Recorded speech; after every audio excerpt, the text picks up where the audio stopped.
Hi, I'm Brian Peterson. I work for Left Shore Construction, Artisan Plaster. I am doing rough cast plastering today. The historical value, comes from early 1900s. Immigrants came to the United States, and they brought their textures. I'm putting on a finish coat, but I'm spreading it first. With the Harling or rough cast, because we colored the finish, it's not going to get painted. So putting a layer down first will ensure that all the color is throughout, in case there's a hole when we throw the rough cast. So we're just making sure the color is on the backdrop. I got into plastering through a program called Job Corps when I was 17 years old. And it's a really good program. I've been lucky to be a Job Corps instructor in my career as well, so I got to give back. 1991 is when I started.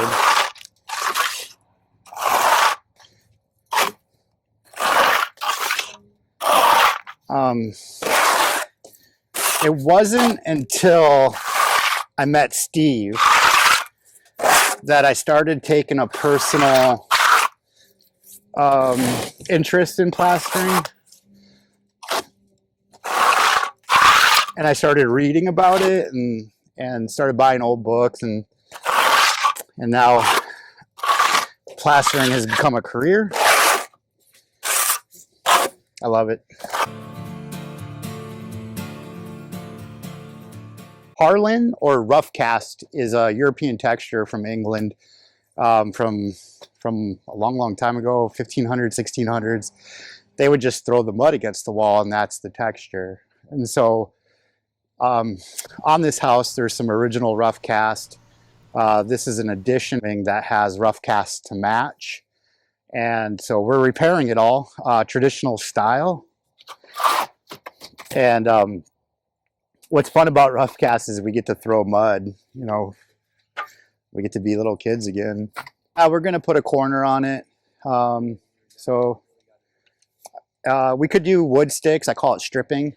We strip the corners. So this is just a fast way to strip the corner.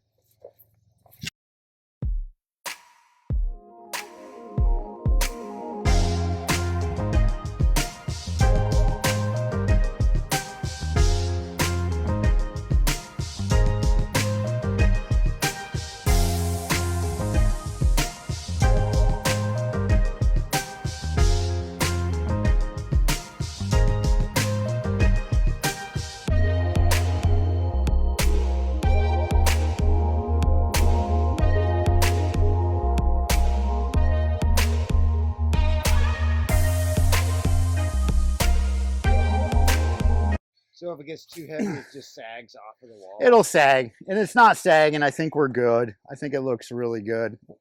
One more spot. Okay. So it's up and out. Just like this. Up and out, yep. Good job. We've got some catalyst in the material, so it's gonna set up rapidly. And so I'm just gonna start over here and do this corner. Yeah. And by the time I get to this corner, it should be firm enough to not destroy it.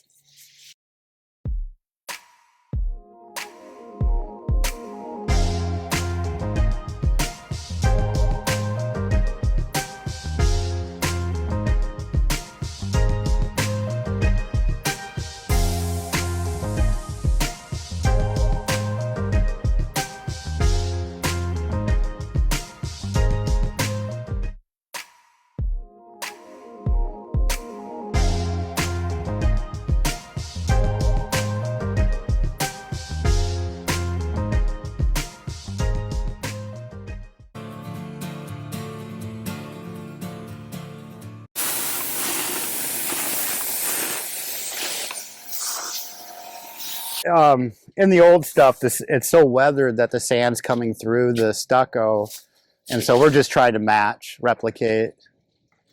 This technique is just throwing the mud, slapping against the wall, and that's our texture. So what I'm doing is I'm just getting it on my toe, on the back of my toe, and I'm trying to flatten it out so it's even across the toe of my trowel. And then it's just, I'm trying to aim in a blank spot. And then the overlapping happens, and that's where it gets the rough cast, is when it starts to build up and overlap. Some of the tricks are, not to overlap too much.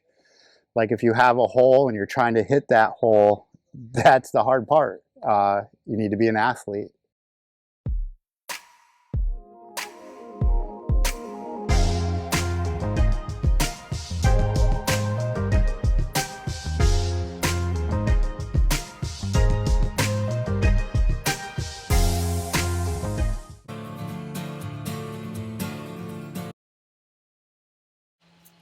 Part of the sample making process is nailing down the color.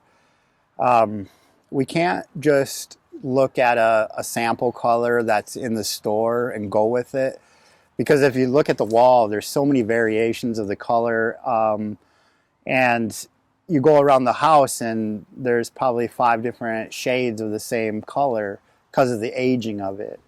And so what we did is we just made a bunch of different samples, and we came up with this one.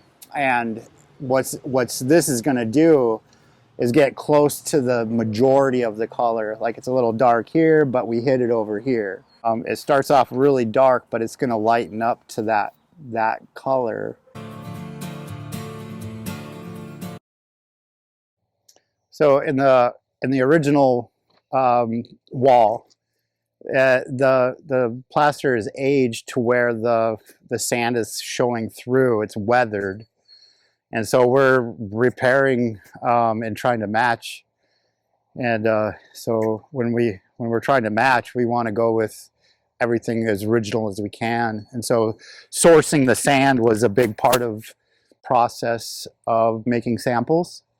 And looking at the wall, there's a lot of black sand with oranges and reds and different size aggregates. And we were able to find a really good match in the sand. It's coming out really well. Like the match is really good.